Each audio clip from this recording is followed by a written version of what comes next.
দেখুন, একবার আগুন লাগলে তার কারণ বোঝা যায়। এই 16 বিঘা বস্তিতে এই নিয়ে 4 বার আগুন লাগে।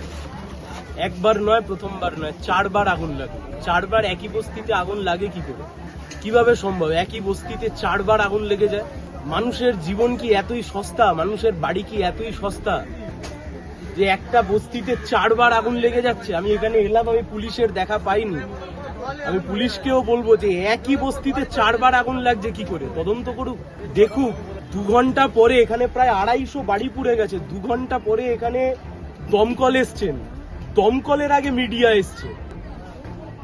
দমকল যদি এখানে সময় মতো আসতো আর সে যদি জল নিয়ে ঠিক মতো সময়তে নেভাতো, তাহলে এই বিশাল মানুষের ক্ষতি হতো না। দেখে নেবেন, বিশাল মানুষের ক্ষতি হতো না। তাহলে একবার বলতে হবে তো আমাদেরকে যে দমকলটা কোথায়, দমকল কি কাজ করলো? এখানের দমকল এখানে এসছেন যখন, তখন আগুনে পুড়ে যাচ্ছে, মালগাড়ি এসছে, মানুষ ওপারে যেতে পারছে না। কি অবস্থা! দমকল এসছে, তাতে জল নেই, তাতে জল দিতে পারছে না। 250টা পরিবার, একটা দুটো 250টা পরিবার, কোনো হুঁশ নেই। একটা বাচ্চা গুরুতর ভাবে জখম হয়েছেন, কোন রকমের কোনো হুঁশ নেই প্রশাসনের।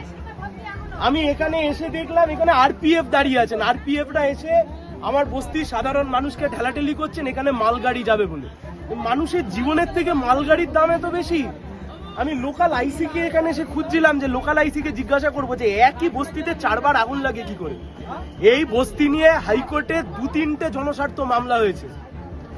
হাইকোর্টের আইনজীবীরা যে মামলা করেছেন, আমি সেই আইনজীবীদেরকে চিনি। আমি আসবার সময়তে ফোনে ধরেছিলাম, ফোনে কথা বলছিলাম। প্রশাসনকে ক্ষতিপূরণের ব্যবস্থা করতে হবে। জমি মাফিয়ারা যদি কাউন্সিলর আর এমএলএ এর পদ পায়, তাহলে এই অবস্থা হয়। এত জমির দিকে ঝোঁক যে বারবার বস্তি পুড়ে যাবে। লক্ষ্য কি? জমি খালি করো, এই তো লক্ষ্য, অন্য তো কোনো লক্ষ্য নেই। সামনে ভোট, 3 দিন 4 দিন পরে ভোট। আমি আরোর কাছে যাব, আমি আরোর সাথে কথা বলবো। যাদের ডকুমেন্ট পুড়ে গেছে, আধার কার্ড, ভোটার কার্ড, যা কার্ড ছিল সব পুড়ে গেছে, এই মানুষরা তাদের ভোটাধিকার প্রয়োগ করবেন কি করে? প্রাণ বাঁচিয়েছেন, ভোটাধিকার প্রয়োগ করবেন কি করে? আমি আরোর কাছে যাব এনাদের দাবি নিয়ে।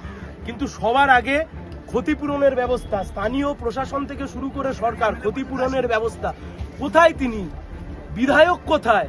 মানুষের জীবন এত সস্তা?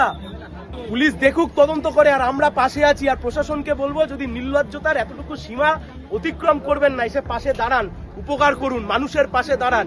ভোটের সময় ভোট নিয়ে যাবেন আর বস্তি বারংবার বছরের পর বছর পুড়ে যাবে? এ চলতে পারে না এই অসভ্যতা।